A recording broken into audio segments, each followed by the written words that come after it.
roku 2012 Slovensku zabije závisť a zákernosť.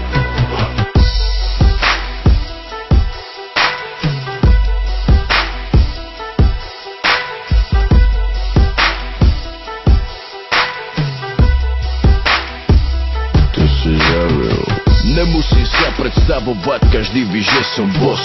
Niektorí ma milujú, niektorí ma majú dosť. Nemajú radi, keď im ja poviem pravdu do papule. Nemajú radi ľudí, ktorí majú na toto kule. Prečo sa robíte, že ste všetci konzervatívni? Väčšina z vás je tak skazený a primitívny. Alkohol, drogy, fet, rasizmus, nenávisť, falošná späť tento svet.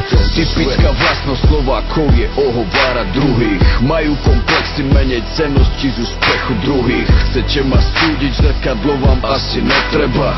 Pritom ste sa zabudli sami pozrieť na seba. Prečo ste taký zlomyselný a tak zakrný?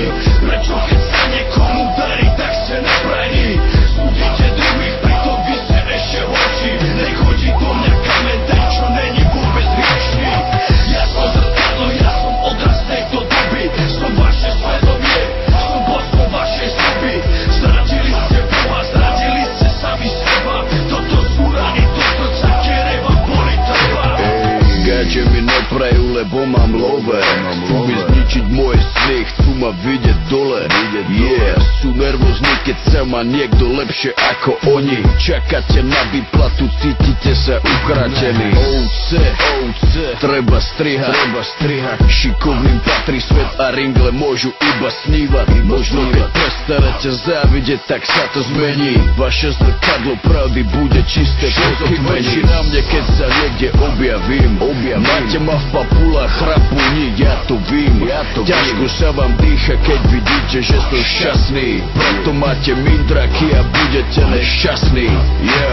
Pokrytectvo, farizejstvo, okradanie, iné zverstvo, zlatokopky, špekulanti, takéto je toto mesto. Pedofili, buzeranti, potraty a bordely. Ja som zlý a vy ste dobrí, navždy ste odsúdení. Prečo ste